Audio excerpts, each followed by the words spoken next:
दुल्हन। दुल्हन की आमद पर महल्ले में एक शोर मच गया। चारों तरफ से औरतों ने अली अहमद के घर की तरफ यूरिश कर दी। आओ बहन, दुल्हन को दिखाएं। दुल्हन आ गई क्या? अभी आई है अभी। आए, मेरा दुपट्टा कहाँ है? कहते हैं कश्मीर में पली है। सुना है वो तो अंग्रेजी फरफर बोलती है। और वो दुपट्टे को संभाल कर अहमद अली के घर की तरफ चल पड़ती। दुल्हन की आमद की खबर सुनकर एली ने झुरझुरी ली। उसके बदन में बिजली सी दौड़ गई और वो चुपचाप खड़े का खड़ा रह गया। न जाने क्यों वो घर जाने से डरता था। है तू यहाँ खड़ा है एली? वो उसे सहमा हुआ खड़ा देखकर बोली। और तुम्हारे घर में अल्लाह के फजल से नई दुल्हन आई है। दूसरी बोली, बहन अल्लाह के फजल से क्यों कहो, यूं कहो कि अली अहमद के शौक की वजह से। पहली बोली, अब जो आ गई है तो उस पर अल्लाह का फजल हो, खुशियां देखे। एली हैरानी से उनकी बातें सुनता था। अजीब बातें थी उनकी। वो अली अहमद पर गुस्से से बल खाती और साथ ही उनकी रंगीन मिजाजी की वजह से उनकी जानिब खींची जाती। हाजिरा से हमदर्दी का इजहार करती और साथ ही उसे मुर्दे इल्जाम भी समझती। कितनी अजीब बात थी। दुल्हन को देखने सारा मोहल्ला अली अहमद के घर इकट्ठा हो रहा था, मगर एली महसूस करता था जैसे उसे घर नहीं जाना चाहिए। उसमें घर जाने की हिम्मत न पड़ती थी, लेकिन आखिर उसे घर जाना ही पड़ा और वो चुपके से एक कोने में जा खड़ा हुआ। बड़े कमरे में औरतों के हुजूम के दरमियान पलंग पर एक सुर्ख रंग की गठड़ी से लिपटी पड़ी थी। दो हिना मालीदा हाथ लटक रहे थे। कितनी रंगदार मेहंदी थी। न जाने मूंगिया कमीज की वजह से वो और भी सुर्ख दिखाई दे रही थी या शायद इसलिए कि हाथ बहुत सफेद थे। एली ने नफरत भरी झुरझुरी सी महसूस की और मुंह मोड़ लिया। उधर औरतों ने उसे देखकर शोर मचाया। एली यहाँ, अपनी अम्मी को सलाम करा कर। सलाम जी, उसने माथे पर हाथ रखकर कहा और फिर सर झुकाकर खड़ा हो गया। हे, लड़का सलाम कहता है, इसे प्यार तो कर ले दुल्हन। अल्लाह रखे तेरा बेटा है, पला पलाया बेटा मिल गया है तुझे। ये भी किसी किसी के नसीब में होता है। मूंगिया चादर तले से हिनाई हाथ एली की तरफ बढ़ा। उसने सर झुका दिया और मुंह मोड़कर सांस बंद करके खड़ा हो गया ताकि उसे हिना का रंग दिखाई ना दे, बू ना आए। सर थपकने पर वो हिनाई हाथ उसके मुंह पर आ टिका। मेहंदी की बू का एक तूफान उमड़ आया। उसकी आंखों में सुर्ख डोरे दौड़ गए। न जाने उस बू में क्या था। एली के जिस्म का बंद बंद टूटने लगता था, तार तार होने लगता। घबरा कर उसने अपना आप छुड़ा लिया और सहन की तरफ भागा। शर्माता है, माँ जीवा चिल्लाई। बड़ा शर्मीला लड़का है। दूसरी बोली, ऐसा अच्छा बेटा मिला है तुझे। एली दादी अम्मा के तख्त तक पहुंच चुका था। उसका दिल मालिश कर रहा था, सर घूम रहा था। अंदर सब हंस रही थी। देख आया अम्मा को? दादी अम्मा ने कहा। बैठ जा, बैठ जा। देर तक वो खामोश बैठे रहे। मैंने तेरे लिए कुछ रखा हुआ है वहां मट्टी की हंडिया में। दादी अम्मा उसके सर पर प्यार से हाथ फेरते हुए बोली। दूसरे कमरे में अली अहमद मुस्तरबाना तौर पर टहल रहे थे। बार बार वो बाहर निकलते।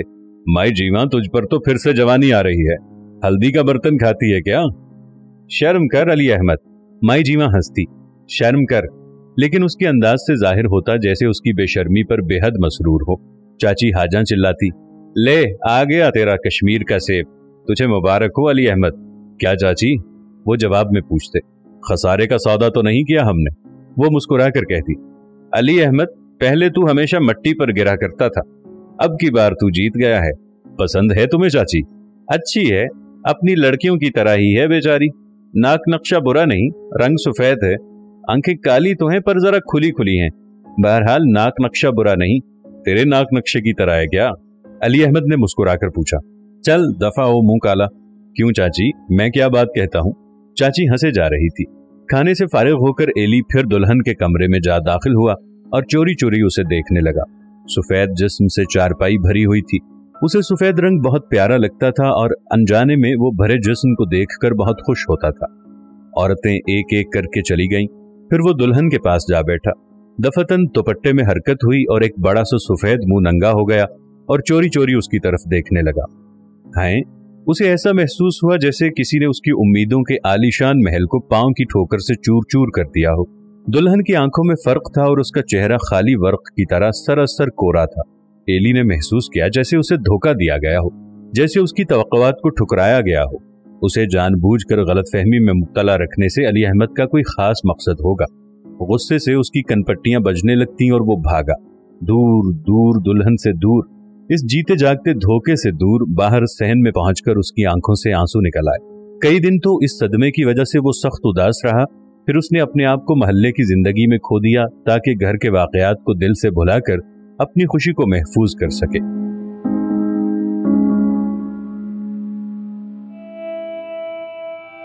नमाज कमेटी। उस जमाने में अलीपुर में खिलाफत तहरीक के तहत नमाज कमेटियों का दौर दौरा था। मुसलमानों में इस्लाम के मुतालिक बड़ा जोश था। हर महल्ले में नमाज कमेटियां कायम हो रही थीं। नौजवान लड़के अलसुब मुंह अंधेरे जाग पड़ते और सर्दी में ठिठुरते हुए एक दूसरे को जगाते, फिर जुलूस की शक्ल में शहर का चक्कर लगाते, महल्ले महल्ले फिरते और गा गा कर लोगों को जगाते, नमाज पढ़ने की तलकीन करते।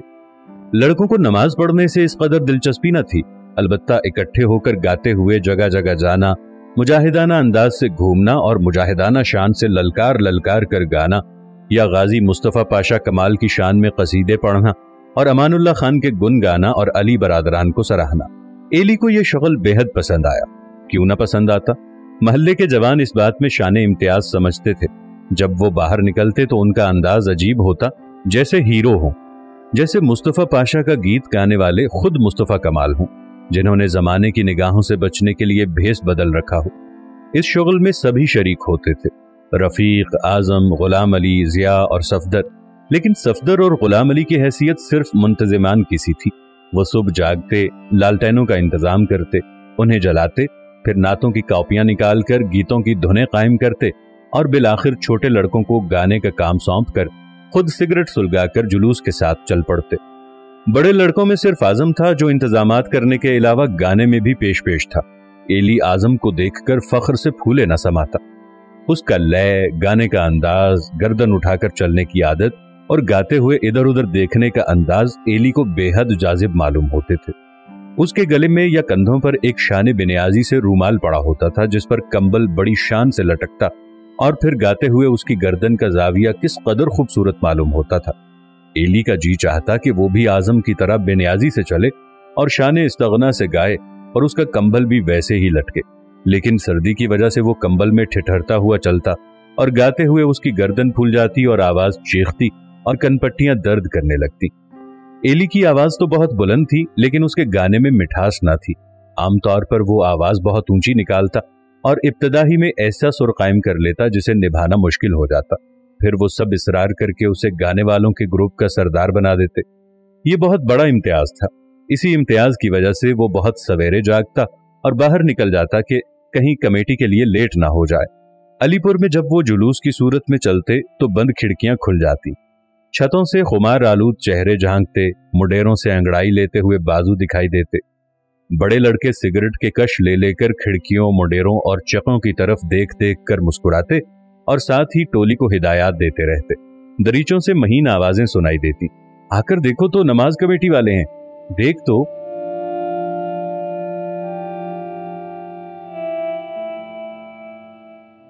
मस्जिद के जेरे साया।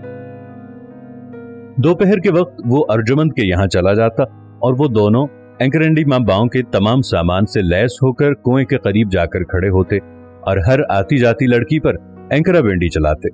अर्जुमंद रेशमी रूमाल लहराता, उसके होंठ बांसुरी पर रखे होते, लेकिन बांसुरी बजाने की बजाय वो कुछ और ही जाहिर करते और वो दबी जबान से कहता, उफ, गजब है, क़यामत है, अब लड़कपन छोड़ दे जालिम, शबाब आने को है। उन दोनों को वहां खड़ा देखकर कुएं के पास वाले मकान से बर्तन बजने की आवाजें आना शुरू हो जाती। फिर कोई कहकहा मारकर हंसती और आवाजें बुलंद किसी को पुकारती, आयशा आएगी भी या नहीं? उसके कहकहे सुनकर एली को अली अहमद का कमरा याद आ जाता और वो सोचने लगता, क्या हर मकान में अली अहमद का कमरा होता है? क्या हर बंद दरवाजे के पीछे टीन के सिपाही छुपे होते हैं? फिर दफतन टाट का पर्दा हिलता और एक भरे जिस्म की लड़की सामने आ खड़ी होती। अर्जुमंद का रुमाल हिलता, बांसुरी मिन्नतें करती, आंखें चमक चमक कर देखती, बाजू बगलगीर होने के इशारे करते। उस वक्त एली के माथे पर पसीना आ जाता, आंखें झुक जाती, दिल धक धक करने लगता।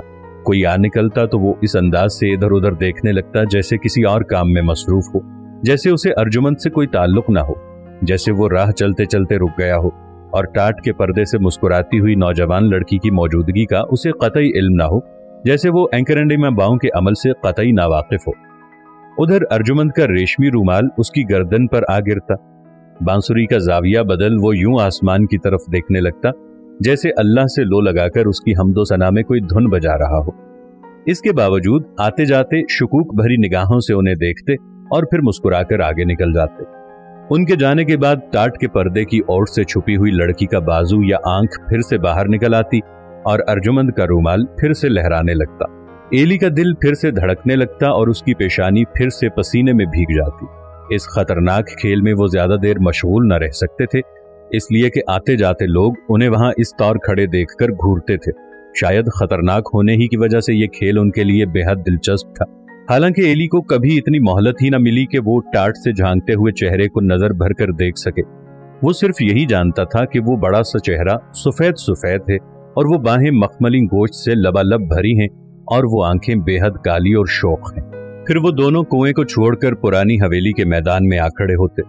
इस मैदान में किसी जमाने में एक हवेली थी जो अब मुनहदिम हो चुकी थी। मशरिक की तरफ चंद एक पुख्ता मकानात थे।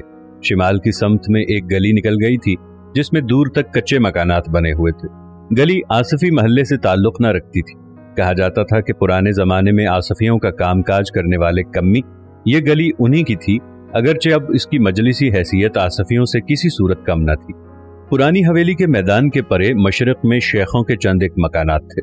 कुएं के पास एक मकान में सैयद आकर आबाद हो गए थे और इसके करीब चंद कश्मीरी आवासे थे। अब आसफी महल्ला सिर्फ मगरबी हिस्से तक महदूद था। वो पुख्ता वसी मैदान जिसे मंडी कहते थे उसका मरकजी हिस्सा था।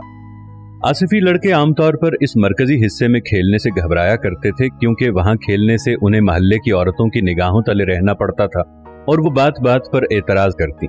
ए नाली का गंद उछालते हुए तुम्हें शर्म नहीं आती? सारा दिन नापाक छींटे उड़ाते रहते हो, छोड़ो इस गंदे खेल को। गली में खेलने पर वो चिल्लाती। किसी का सर फोड़कर इत्मीनान का सांस लोगे तुम? ये क्या शरीफों का खेल है? मंडी में एंकर एंडी माँ बाओं का खेल तो बिल्कुल बेगाना था। वहां तो रेशमी रूमाल तक लहराया ना जा सकता था, बांसुरी बजाना तो अलग चीज थी। अगर वहां रेशमी रूमाल लहराया भी जा सकता था तो भी इसका कोई फायदा ना होता, क्योंकि मंडी के गिर्द रहने वाली लड़कियां खिड़कियों में नहीं आ सकती थी। या तो उनमें इस कदर जुर्रत न थी और या शायद हिस्स ही ना हो। दबे पांव चलती जैसे पांव की आहट उनकी दुश्मन हो। नीची निगाहों से देखती, बंद होंठों से मुस्कुराती और यूं आहिस्ता बोलती जैसे वो लड़कियां नहीं बल्कि चलते फिरते साए हों। और फिर मंडी में हर आहट पर बूढ़ियों के कान खड़े हो जाते। कान है शरीफों के बेटे भी अब बांसुरियां बजाने लगे, मीरासी बन गए क्या? तौबा है, क्या जमाना आ गया है। रेशमी रुमाल लहराते हुए शर्म नहीं आती क्या? चारों तरफ से बूढ़ियां खिड़कियों में आ जमा होती। ये देखना माँ बरकते, चाची हाजा जरा आओ तो। सारे मोहल्ले में एंकर एंडी माँ बाओं के लिए सिर्फ दो मुनासिब मकामात थे। एक तो कुएं के पास मस्जिद के करीब जहां बड़ी ड्योढ़ी थी, और दूसरे पुरानी हवेली के मैदान में बड़ी लालटेन के नीचे।